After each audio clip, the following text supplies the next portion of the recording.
Oi, eu sou o Felipe e no livro dos Atos dos Apóstolos, onde o autor registra basicamente a construção da igreja primitiva logo após a morte de Cristo, você lê o seguinte, no capítulo 20, versículo 35. Em tudo o que tenho mostrado a vocês que é trabalhando assim que podemos ajudar os necessitados. Lembrem das palavras do Senhor Jesus. É mais feliz quem dá do que quem recebe. Algo muito bonito, mas que traz um enorme problema.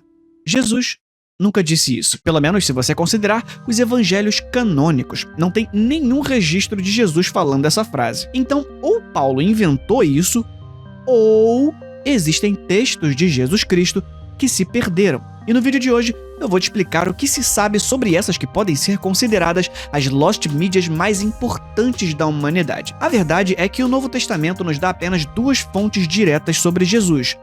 Supostamente. Sim, existe todo um debate sobre a real autoria dos textos que eu até comentei em outros vídeos, mas pro ponto que eu quero explicar aqui, essa parte não é relevante. Eu vou aceitar a autoria que os próprios textos e a tradição apresentam, porque a nossa investigação aqui é sobre o que os primeiros cristãos sabiam sobre Jesus Cristo. Será que os textos que nós ainda temos nos dão pistas sobre os textos que perdemos? Na Bíblia atual, primeiro a gente tem o Evangelho de Mateus, que escrevia logo após a destruição do Templo de Jerusalém pelo general romano Tito. Talvez por isso o autor foca tanto em citar as Escrituras e se comunicar com um público ainda judaizado. Quem sabe uma tentativa de suavizar o impacto do Evangelho de Marcos? As partes mais conhecidas do nascimento de Jesus você só encontra aqui. A estrela que guia, a visita dos magos do Oriente, a fuga para o Egito quando o governador manda matar os recém-nascidos, etc.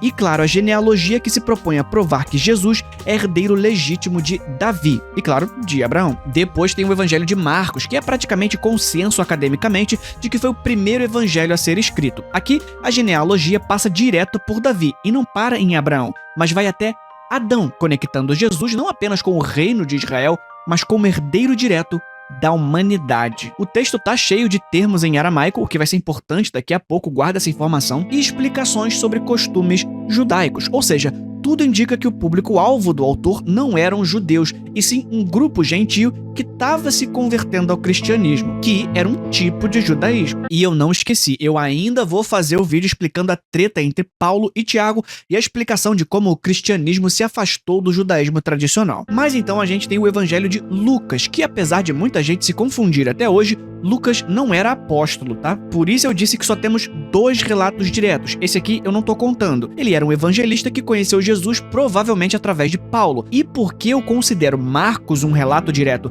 mesmo ele também não sendo um apóstolo, eu explico mais pra frente, pera aí. E esse aqui já começa interessante, porque o texto abre assim: Prezado Teófilo, muitas pessoas têm se esforçado para escrever a história das coisas que aconteceram entre nós. Elas escreveram o que foi contado por aqueles que viram essas coisas desde o começo e anunciaram a mensagem do Evangelho. Portanto, Excelência, eu estudei com todo o cuidado como foi que essas coisas aconteceram desde o princípio e achei que seria bom escrever tudo em ordem para o Senhor, a fim de que o Senhor pudesse conhecer toda a verdade sobre os ensinamentos que recebeu. Então, já no início do Evangelho de Lucas, ele confirma: outras pessoas já tinham escrito sobre Jesus e existem registros escritos sobre a história que circulavam na época, e muito provavelmente já divergiam entre si nos relatos. Inúmeros textos do Novo Testamento, enquanto constroem a sua cosmovisão cristã, já criticam outras formas de cristianismo, tratando elas como heresias. Em Apocalipse, por exemplo, João condena as práticas dos nicolaítas, um secto que não deixou bons registros do que acreditavam, mas sabemos que também se intitulavam cristãos. Então, Marcos e Mateus já tinham sido escritos, e provavelmente vários outros evangelhos também. Lucas está tentando fazer um apanhado desses relatos e tradições para construir uma narrativa oficial para esse Teófilo, que também aparece no prólogo de Atos, que foi escrito pelo mesmo cara que escreveu Lucas, e que não se sabe com certeza quem é, mas o palpite mais comum é que seria um patrocinador. O Excelência, no início, indica que se tratava de alguém de renome, possivelmente alguém com poder e dinheiro que tinha recém se convertido e tentava entender aquele novo séquito judeu que já tinha um monte de gente criando sua própria versão. Mais tarde, respeitando a ordem em que os livros estão dispostos na Bíblia, não a cronologia real de escrita, escrita, nós temos as visões de Paulo, citadas em algumas das suas cartas, e por fim, o livro de Apocalipse, em que João alega ter recebido uma porção de mensagens diretamente de Jesus Cristo através de visões misteriosas na ilha de Patmos. Mais uma vez, Paulo e João não se propõem a ser um relato direto com Jesus Cristo, o homem. Então, perceba, não apenas os eventos que foram incluídos ou deixados de fora, mas também a linguagem escolhida para a escrita dos evangelhos tem relação direta com o público-alvo e a intenção do autor. E a gente não pode tentar tirar isso do texto. Nos séculos seguintes à morte de Jesus, existem vários textos que citam coisas que Jesus supostamente disse, mas que a gente não tem registro. Então, você tem a opção de que o autor inventou aquilo do zero, o que é pouco provável, uma vez que deveria ter também o registro de pelo menos algum outro cristão questionando a autoridade do texto, ou, ainda nos primeiros séculos, havia mais material de coisas que Jesus Cristo disse e que acabou se perdendo. Existem várias e várias cartas dos primeiros cristãos dizendo algo tipo: como vocês sabem, né? Jesus disse blá blá blá blá blá. Ou seja, dando a entender que essas falas de Jesus que não estão na Bíblia de hoje já eram de conhecimento comum na época. Por exemplo, Pápias de Hierápolis, no século II, na sua obra em 5 livros chamada Exposição dos Oráculos ou Ditos do Senhor, diz que está registrando uma tradição que veio de anciãos e teriam ouvido diretamente de João, discípulo de Jesus. E aí, no livro 4, o assunto é aqueles tempos do reino, descritos como um período de abundância de comida e harmonia entre os animais. E aí, ele repete o que Jesus teria dito, que basicamente era uma profecia sobre a abundância, com direito a cachos de uva falantes, pedindo para serem colhidas, a fertilidade extrema para tudo que é vivo e até predadores se tornando mansos igual cachorrinhos. Enfim, o ponto é que esse texto se espalhou pela igreja e foi aceito, mesmo não sendo escritura. Esses textos que se propõem a serem falas diretas de Jesus e não estão nos evangelhos são chamados de ágrafa, que significa não escritos. O termo foi cunhado em 1776 pelo historiador Jürgen Körner, ou seja, são coisas supostamente ditas por Jesus, só que preservadas pela tradição oral. Foi por volta do ano 100 que esse mesmo Pápias de Hierápolis, nesse mesmo livro que eu citei, explica os registros mais antigos sobre a autoria de Marcos e Mateus, mesmo que esse texto tenha se perdido. Por sorte, Eusébio de Cesareia preservou trechos desses livros em História Eclesiástica que ele escreveu. No texto, Pápias diz, citando o presbítero, geralmente identificado como João, o apóstolo amado, segundo ele mesmo, que Marcos atuou, na verdade, como intérprete de Pedro e registrou com exatidão o que lembrava das coisas ditas e feitas por Jesus, sem organizar em sequência, porque Pedro ensinava em unidades curtas, uma ferramenta literária conhecida como Kyriai, mais ou menos com muitas aspas, como é o aforismo que Nietzsche tanto usou, por exemplo, e que tinham relação com a necessidade do momento. Então, reconstruindo a visão dos primeiros cristãos, Jesus pregou para os apóstolos, um deles sendo Pedro, Jesus transfere a sua autoridade para Pedro antes de morrer,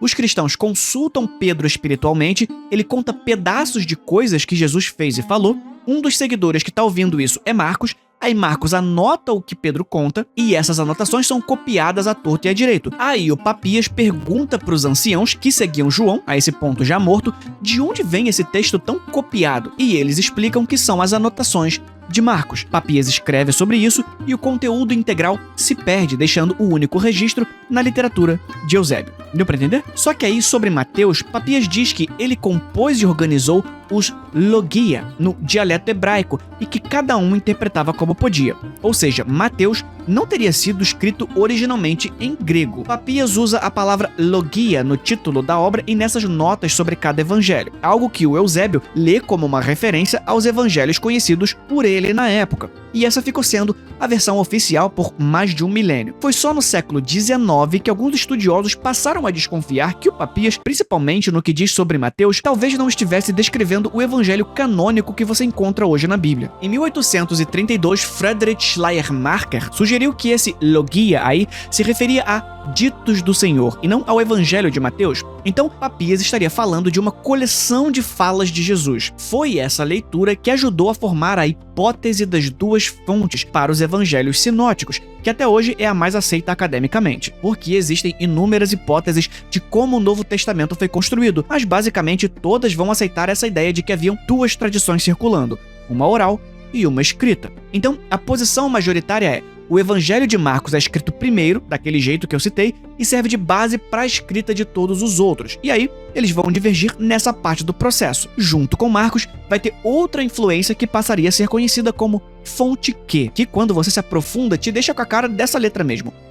Que? Então, beleza, sabemos que Marcos foi escrito primeiro e os evangelhos seguintes pegam pedaços daqui. Só que ainda assim, Mateus e Lucas têm um bloco grande de material em comum entre si que não aparece em Marcos. No século XIX, dentro dessa discussão sobre qual era de fato a relação entre esses três evangelhos, o filósofo alemão Christian Hermann Weiss propôs em 1838 que Mateus e Lucas usaram Marcos como base narrativa e também uma segunda fonte escrita, uma suposta compilação de ditos de Jesus. E então, essa fonte desconhecida, que em alemão se diz Quelle, passou a ser chamada de Q. A ideia é que essa fonte fosse a tal Logia, lembra? Como um caderno de citações de Jesus. Quando os pesquisadores pegam o que Mateus e Lucas têm em comum e tiram o que é consenso que veio de Marcos, sobra basicamente ensinos, frases, máximas, debates, parábolas, quase sem narrativa, sem nascimento, sem escolha dos 12, sem crucificação, sem ressurreição. Então faz todo sentido que a fonte dessas informações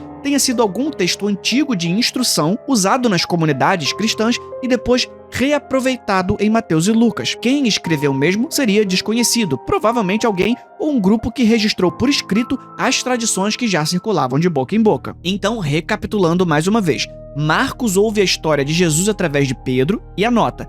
Enquanto isso, alguém compila os ditos conhecidos de Jesus, a tal fonte Q. Mateus pega a narrativa de Marcos e enfia os ditos no meio, contextualizados numa narrativa. E depois Lucas usa os dois e talvez outras fontes também como referência. Só que a gente nunca tem encontrado nem sinal dessa tal fonte Q gera outro problema. Se esse texto realmente existiu e foi tão basilar para a fundação do cristianismo, afinal são as palavras de Jesus a ponto de ser copiado por dois dos principais evangelhos, por que ninguém fala dele? A gente não ter o texto, tudo bem, pode ter se perdido, mas nenhum pai da igreja primitiva sequer citar ou fazer referência a ele. É possível que a fonte Q tenha se perdido não porque foi esquecido, mas porque o seu conteúdo entrou em Mateus e Lucas. Aí copiaram um caderno de ditos que basicamente era o mesmo material de outro livro melhor desenvolvido, ficou desnecessário, especialmente com as preferências de leitura e do cânon no século II. Por exemplo, eu publiquei os contos Dois Pontos Vermelhos na Penumbra, Os Troféus do Papai, O Motoqueiro, mas eu mesmo não recomendo você comprar nenhum deles, porque você pode perfeitamente ler Fios de Horror. Lá você encontra todas essas histórias e outras mais. São 13 contos de horror e ficção científica. O link para você ler tá aqui na descrição. Mas enfim, a crítica mais famosa que tenta descredibilizar a existência dessa Lost Media de Jesus são os acordos menores. Em trechos em que os dois evangelhos seguem Marcos, eles às vezes concordam entre si para discordar de Marcos. Por exemplo, Marcos diz que os soldados romanos torturam Jesus e zombam dele dizendo: profetiza. Mateus e Lucas repetem essa parte da história, mas adicionam a zombaria dos soldados. Lá eles dizem: profetiza, Cristo, quem é o que te bateu? Mas calma que é um pouco mais complexo que isso. A palavra usada para bater em grego é peol, que é um rapax legomenon. Felipe, o que diabos é um rapax legomenon? É quando uma palavra ou expressão aparece uma única vez em uma obra. Geralmente o rapax legomenon é um problema porque não te dá a chance de comparar os usos entre as vezes em que a palavra ou expressão aparece. Tipo a polêmica do uso de malacói nas cartas de Paulo, isso vai ser tema para outro vídeo. Se Mateus e Lucas copiam Marcos e não se copiam entre si, por que os dois usam um mesmo rapax legomenon? Se essa parte narrativa foi copiada de Marcos, por que o Mateus e o Lucas concordam numa versão que não tá em Marcos? E existem vários trechinhos em que Mateus e Lucas parecem mais um copiando o outro do que os dois copiando Marcos de maneira independente. Essa alternativa é a hipótese de Farrer, formulada por Austin Farrer em 1955, que funciona como no exemplo que eu dei. Marcos é escrito primeiro, aí Mateus usa Marcos e então Lucas usa Marcos e Mateus, o que responde bem algumas perguntas e torna uma fonte Q desnecessária. Ou talvez a gente já tenha encontrado a fonte Q, esse logia, um conjunto de frases vindas diretamente de Jesus, e só não percebeu que era ela. No final do século XIX, dois jovens papirologistas de Oxford, Bernard Pine Grenfell e Arthur Surridge Hunt, foram ao Egito pela Egypt Exploration Fund para cavar os montes de lixo da antiga cidade de Oxirrinco, hoje El Banasa, e era lixo mesmo, pilhas de descarte acumuladas por séculos, o que é ótimo, porque justamente por isso o deserto preservou papel, tinta e fibra em quantidades absurdas. No segundo dia de escavação, eles acharam uma folha de um livro de papiro intitulado Ditos de Jesus em grego. Eles perceberam rápido que aquilo parecia conter falas que não estavam nos 4 evangelhos, o tal ágrafa, e publicaram o achado como Logia. No começo do século XX, a briga foi a seguinte: isso era um pedaço de um evangelho perdido? Uma coleção independente de ditos? Uma paráfrase tardia baseada nos sinóticos? Ou algo ligado a outros textos cristãos antigos perdidos? Grenfell e Hunt defendiam a ideia de um caderno de ditos separado dos 4 evangelhos e muito mais antigo, a tal Logia citada por Papias. Mas outros estudiosos discordavam disso, tentando encaixar o fragmento em tradições já conhecidas. Em 1903, surgiram mais 2 fragmentos gregos do mesmo tipo em Oxirrinco, publicados em 1904, e o debate seguiu sem uma resposta estável para esses textos. Só em 1945 deu para entender melhor, quando encontraram na região de Nag Hammadi alguns livros em copta, uma língua egípcia falada pelos cristãos da região. Um deles preservava o Evangelho de Tomé inteiro, também em forma de coleção de ditos. Quando esse texto completo pôde ser comparado com os fragmentos de Oxirrinco, ficou claro que aqueles Logia eram partes do Evangelho de Tomé. Ou seja, o Evangelho de Tomé é um pseudo-epígrafo atribuído ao apóstolo Tomé para dar autoridade, mas composto no começo a meados do século II, provavelmente primeiro em grego, com circulação na Síria e no Egito, e preservado em cópias posteriores em copta. E assim, esse evangelho não tá na sua Bíblia hoje por um motivo até bem simples. O motivo mais prático é que Tomé circulou tarde demais e em redes específicas, sem uso amplo e estável nas igrejas que formaram o hábito de ler certos textos em culto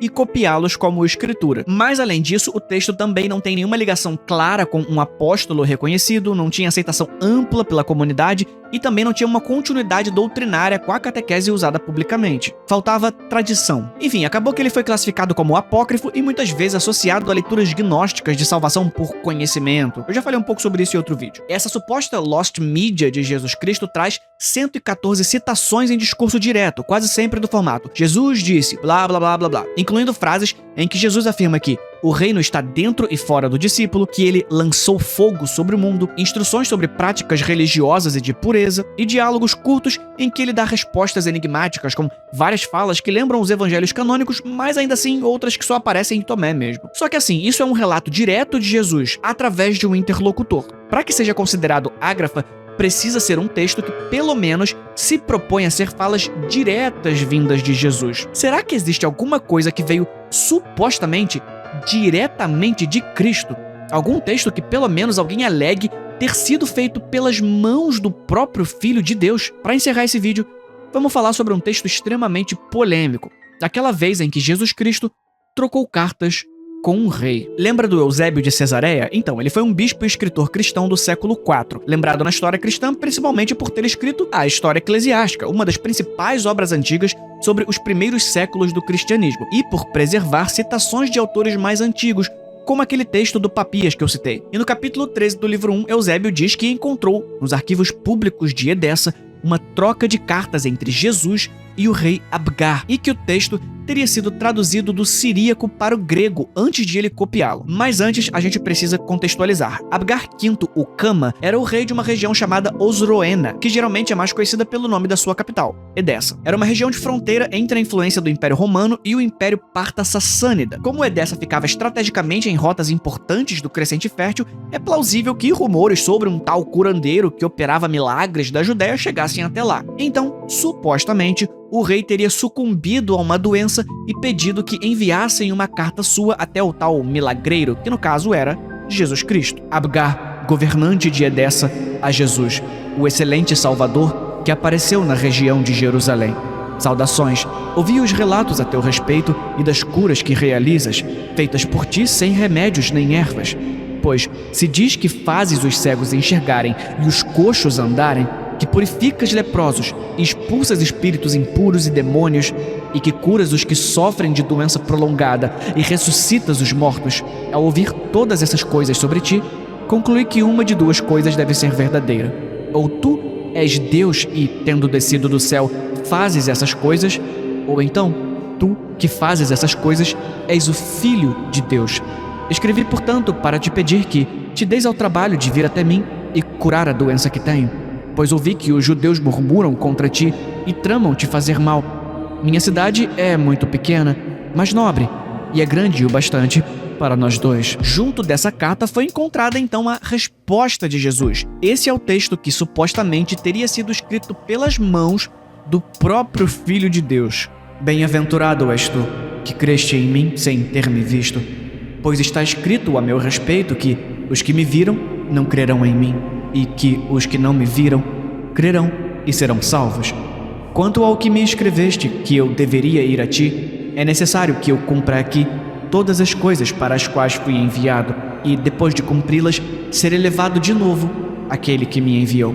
E depois de eu ser elevado, enviarei a ti um dos meus discípulos, para que ele cure a tua doença e dê vida a ti e aos teus. Eusébio então completa dizendo que após a morte de Jesus, Tomé teria enviado um cristão chamado Tadeu, que para os cristãos orientais passou a ser chamado de Adai, que chega, prega, cura Abgar e converte uma porção de gente em Edessa. Esse Adai posteriormente vira o São Tadeu de Edessa, padroeiro das causas impossíveis. No fim do século IV surge uma peregrina conhecida como Egéria, e ela meio que confirma a história. Descreve a visita em Edessa e diz que ouviu do bispo e dos guias locais essa história do Abgar, do mensageiro, da carta. Inclusive fala do cuidado em preservar esses registros e do modo como a cidade apresentava esse passado como parte da própria identidade. Essa suposta confirmação ajuda a consolidar a história da troca de cartas e como quem conta um conto aumenta um ponto, assim surge a Doctrina Adai, um texto em siríaco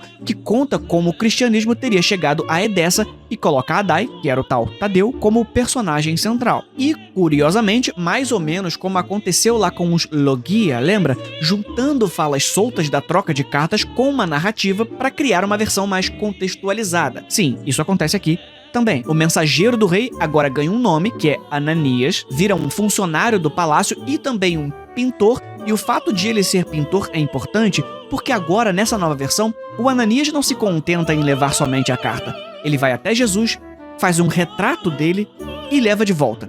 Abgar recebe a imagem e a guarda num lugar de destaque no palácio. Quando essa Lost Media de Jesus 2, o inimigo agora é outro, chega ao grego tardio, ela ganha outra forma visual. Na verdade, não é que Ananias pintou Jesus, mas agora Deus operou um milagre e fez surgir misteriosamente um pano com a imagem perfeita de Jesus impressa nele. É aí que entram os Atos de Tadeu, uma versão grega que, de certa forma, empurra o foco da troca de cartas para essa imagem que aparece.